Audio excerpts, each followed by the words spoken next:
سے. تو عبداللہ ابن مبارک رحمہ اللہ تعالی, کیونکہ پہلے تو اسلاف میں تھا کہ جلدی شادی کرنی ہے, اب جب شادی ہوگی تو ظاہر ہے مالی مسائل تو کھڑے ہوتے ہیں, خرچہ تو اب بیگم آ گئی, بچے بھی ہوتے ہیں, چلے جا رہے ہیں. تو پھر انہوں نے ترتیب کیا بنائی, 4 مہینے بزنس. میں آپ کو ریٹن میں لکھ کے دینے کے لیے تیار ہوں, نکاح کرو اور یہ ارادہ کرو 4 مہینے صرف کیا کرنا ہے, بزنس. بے شک آپ کو کوئی بزنس نہیں آتا, 2-4 سال دھکے کھاؤ گے, نوٹ چھاپنے کی مشین بن جاؤ گے تھوڑے دنوں میں انشاءاللہ.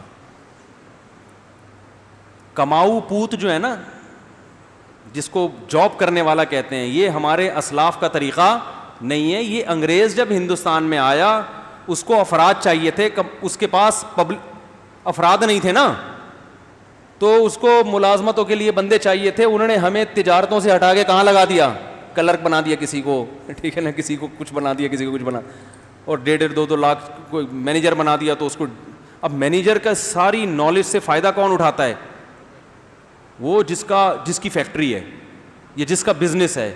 ہو سکتا ہے وہ انگوٹھا چھاپ ہو, پیسہ آئے گا نا تو مینیجر MBA لڑکے ملازم ہوں گے آپ کے, پیسہ نہیں آئے تو خود MBA بن کے کسی جاہل کی ملازمت کرو گے.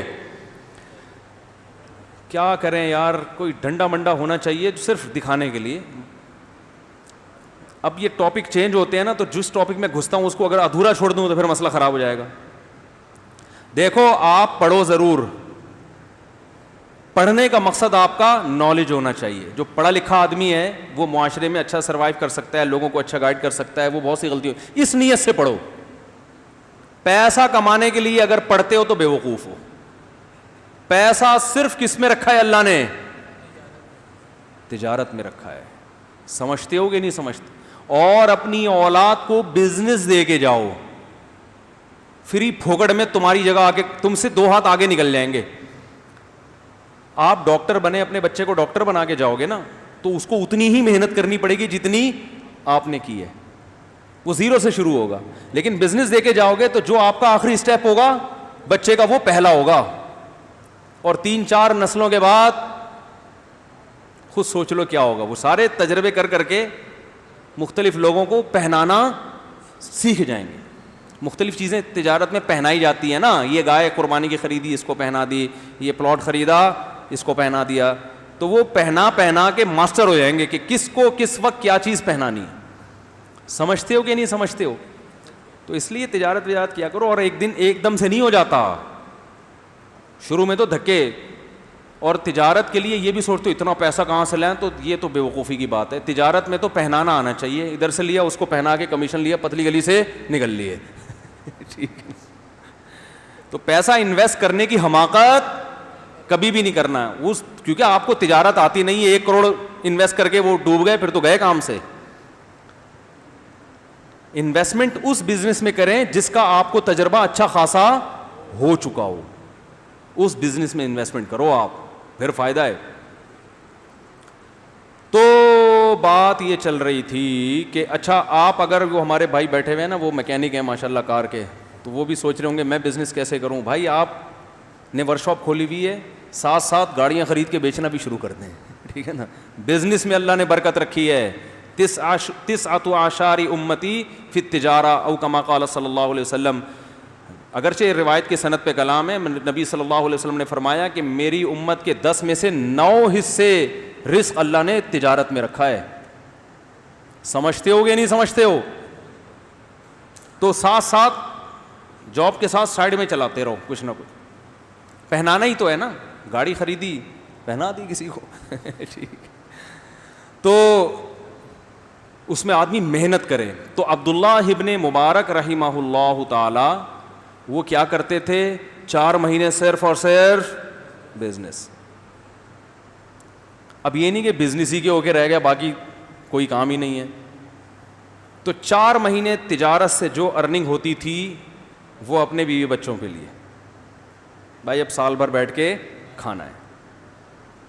جیسے حج کے موقع پہ بعض لوگ 2 مہینے میں اتنا کما لیتے ہیں کہ باقی 10 مہینے بیٹھ کے کھاتے ہیں. وہ سیزن ہوتے ہیں نا ہر چیز کے. اگلے 4 مہینے وہ جہاد میں گزارتے تھے.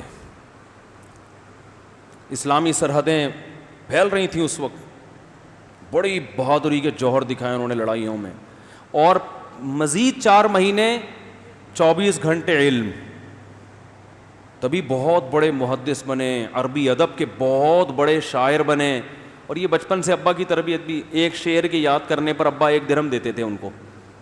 بچپن میں ابا کہتے تھے, عبداللہ بن مبارک کے جو والد تھے نا, وہ کہتے تھے 1 شعر یاد کر لو 1 درہم. تو بچوں کو اسی طرح ادب سکھایا کریں. ادب سے مراد اردو ادب یا عربی ادب یا انگریزی ادب, کچھ بھی سکھا دیں. زبان پہ کنٹرول جس کو ہوگا نا وہ بہت کچھ کر لیتا ہے. سارا مسئلہ یہ بولنا نہیں آتا, رشتہ لینے گئے تھے, بولنا کیا آتا, منہ سے نکل گیا. ایسا ہی ہوتا ہے نا, نکال دیا انہوں نے. کاروبار کر رہے ہیں, پہنانے کے لیے گئے تھے, وہ خود پہن کے آ گئے.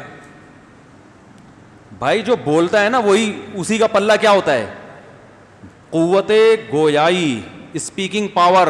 یہ اتنی بڑی نعمت ہے کہ اس نعمت کی بیس پہ حضرت ہارون کو نبوت ملی ہے. اللہ میاں نبوت تو حضرت موسیٰ علیہ السلام کو دینا چاہتے ہیں نا, مقام ان کا بڑا. حضرت موسیٰ علیہ السلام نے فرمایا افصح منی لسانا, اے اللہ بولنے کا ہنر میرے بھائی کو آتا ہے تو ان کو بھی میرے ساتھ لگا دے. اللہ نے فرمایا سنشد عضدک باخیک, تیرے بازو مضبوط کرنے کے لیے میں نے تیرے بھائی کو بھی کیا کر دیا, دعوت تیری ہوگی. زبان کس کی ہوگی, ہارون کی. تو ہارون علیہ السلام کو نبوت صرف اس لیے ملی کہ بولنا اچھا جانتے تھے. کیا ہو گیا بھائی جان, تو بولنا جو ہے نا. اچھا دیکھو, اللہ میاں نے قرآن مجید میں ایک اور مسئلہ بیان کیا. مشرکین مکہ یہ کہتے تھے معاذ اللہ, نقل کفر, کہ یہ فرشتے اللہ کی معاذ اللہ بیٹیاں ہیں. تو اللہ کو غضب آیا کہ مشرکین خود بیٹی کی پیدائش پہ نا ناک منہ چڑھاتے تھے اور زندہ دفن کر دیتے تھے. تو اللہ کہہ رہے ہیں جو اپنے لیے تو بیٹی پسند نہیں کرتے, اور اللہ کی طرف نسبت کس کی کر دی, کہ اس کی بیٹیاں ہیں, معاذ اللہ. پھر اللہ نے فرمایا اومن ينشأ فی الحلیہ وہو فی الخصام غیر مبین. عورت کی ایک کمزوری کو اللہ نے بیان کیا کہ عورت تو وہ ذات ہے جو زیورات میں پلتی ہے اور اس میں اسپیکنگ پاور مرد سے کم ہوتی ہے. فی الخصام, جب بحث کرتی ہے نا, ڈیبیٹ, تو وہ کانفیڈنس نہیں ہوتا جو کس میں ہوتا ہے, مرد میں ہوتا ہے. خواتین کہیں گی اللہ میاں ہماری برائی بیان کر رہے ہیں. اللہ میاں برائی نہیں بیان کر رہے, اللہ میاں آپ کی کمزوری کو بیان کر رہے ہیں. سمجھتے ہیں کہ نہیں سمجھتے؟ ارے میاں دیکھو, ایک آدمی کہے کہ مرد کے بازو میں طاقت زیادہ, عورت کے بازو میں طاقت کم, تو کیا عورت کی انسلٹ ہو رہی ہے؟ یہ تو حقیقت ہے نا. مرد طاقت ہوتا ہے, عورت کیا ہوتی ہے بیچاری, کمزور. اللہ ماشاء اللہ کچھ اس کے برعکس بھی ہوتی ہیں. تو بعض عورتیں مردوں سے زیادہ ذہین ہوتی ہیں, ان میں بولنے کی طاقت مرد سے زیادہ. امی عائشہ رضی اللہ تعالیٰ عنہ جو تھیں وہ تو صحابہ سے زیادہ اچھا بول لیا کرتی تھیں, ذہانت بھی بہت سے صحابہ سے زیادہ تھی. لیکن عمومی جو ماحول ہے اللہ نے بنایا ہے وہ کیا ہے کہ عورت کو زیب و زینت سے محبت ہوتی ہے. تو یہ بھی ایک عیب ہے, اگرچہ یہ اس کے لیے عیب نہیں ہے, اس کی فطرت کا حصہ ہے, لیکن اس کی فطرت کا حصہ ہونا بھی تو ایک عیب ہے نا. تو اس سے بھی پتہ چلتا ہے میرے بھائی, جس مرد کو زیادہ زیب و زینت کا شوق ہے نا, یہ تو بہت ہی بڑا عیب ہے کہ تمہاری تو نیچر نہیں ہے, تم پھر بھی زنانے میں گھس رہے ہو جا کے. سمجھ آ رہی ہے بات؟ بیوٹی پارلر کھول کے بیٹھے ہوئے ہو اور تیار ہونے میں گھنٹہ گھنٹہ لگاتے ہو. یہ میں اتنا جو بولتا ہوں نا, مرد کو زیادہ بیوٹی نہیں ہے, تیار ہونے میں گھنٹہ نہ لگاؤ, تو لوگ کہتے ہیں یہ کوئی کبیرہ گناہ ہے جو اس پر اتنا بول رہے ہو. او بھائی یہ نیچر کے خلاف ہے, اللہ کو یہ چیز پسند نہیں ہے. تو یہ عورت کے پر یہ جو ہے کہ وہ بیوٹی, وہ وہاں ڈریسنگ ٹیبل کے سامنے جب بیٹھی ہے تو اٹھ ہی نہیں رہی, وہ ٹھیک ہے اس پہ سوٹ کرتا ہے, آدمی پہ یہ چیزیں سوٹ نہیں کرتی. اس لیے میں بار بار بول رہا ہوں کہ یہ سب چیزیں شریعت کا حصہ ہے بھائی. تیار ہونا ہو, جاؤ نہاؤ دو, کپڑے اس طریقے ہو گیا.